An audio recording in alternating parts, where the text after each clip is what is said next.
बहुत समय पहले की बात है।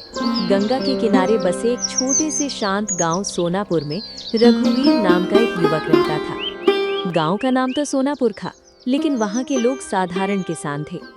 रघुवीर के पिता रामदीन एक ईमानदार और संतोषी व्यक्ति थे।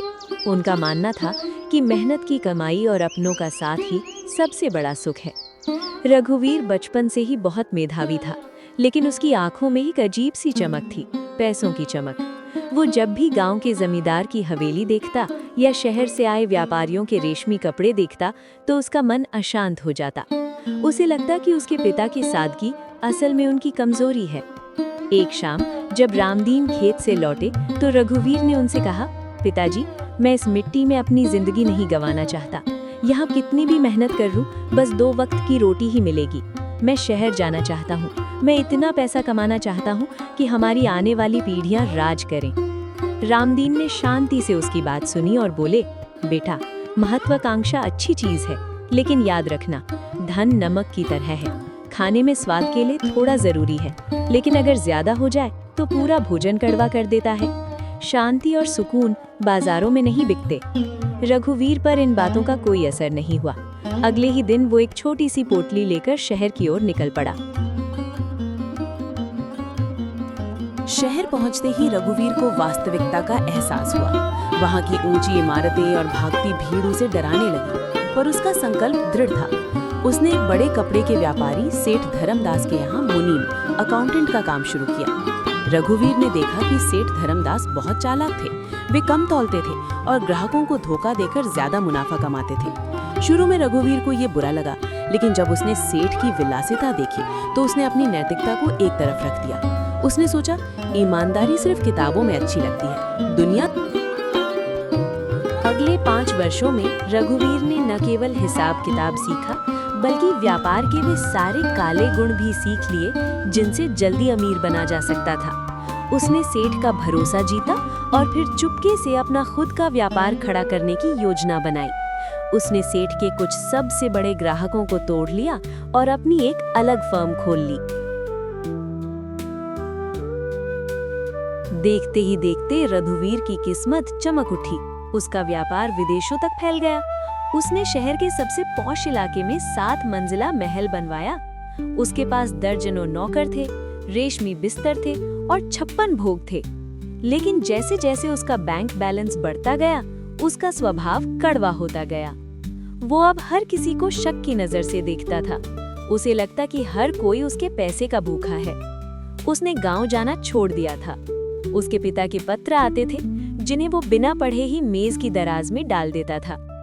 उसे डर था कि अगर वो गांव गया तो उसका समय बर्बाद होगा और व्यापार में घाटा हो जाएगा। उसे इंसोम्निया यानी नींद न आना की बीमारी हो गई। वो मखमली गद्दों पर भी करवटें बदलता रहता। उसे रात के सन्नाटे में अपने पिता की बातें याद आती, पर वो उन्हें पुरानी सोच कहकर झटक देता। एक दिन अचानक रामदीन शहर पहुंचे। रघुवीर उन्हें देखकर हैरान रह गया। रामदीन की आंखों की रोशनी कम हो गई थी और उनकी कमर झुक गई थी। रघुवीर ने उन्हें अपने आलीशान कमरे में बिठाया और कहा, देखिए पिताजी, मैंने कर दिखाया। आज मेरे पास वो सब है जो इस शहर के राजा के पास भी नहीं है। रामदीन ने चारों तरफ देखा और धीरे से पूछा, बेटा, ये घर तो बहुत बड़ा है, पर इसमें रहने वाले अपने कहाँ हैं? तेरी पत्नी और बच्चे तो हर समय सहमे रहते हैं। तेरे नौकरों की आंखों में तेरे लिए सम्मान नहीं, सिर्फ डर है। रघुवीर झल्ला कर बोला, पिताजी, डर ही तो अनुशासन है, सम्मान से पेट नहीं भरता। रामदीन ने एक गहरी सांस ली और बोले, रघुवीर, तूने सोना तो इकट्ठा कर लिया, पर मिट्टी खोदी। तू एक ऐसे महल में कैद है जिसकी दीवारें सोने की हैं, पर छत गायब है।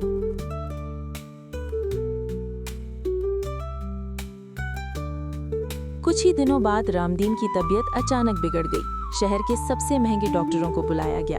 रघुवीर ने पानी की तरह पैसा बहाया, लेकिन डॉक्टरों ने हाथ खड़े कर दिए।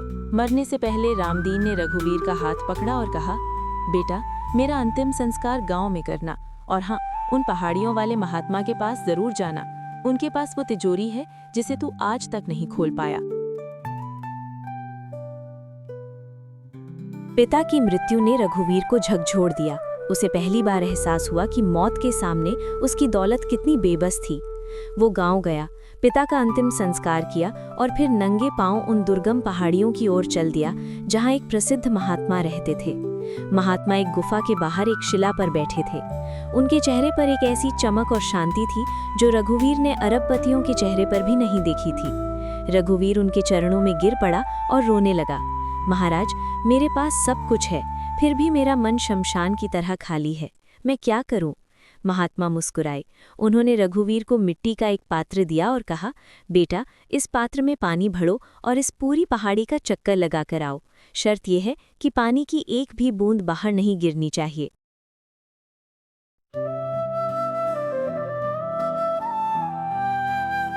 रघुवीर ने पूरी एकाग्रता के साथ वो पात्र भरा।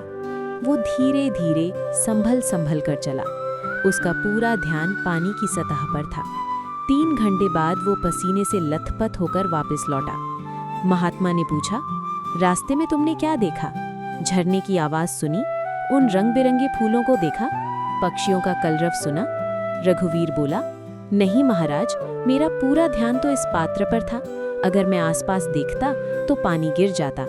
महात्मा ने गंभीरता से कहा, यही तुम्हारे जीवन की कहानी है रघुवीर।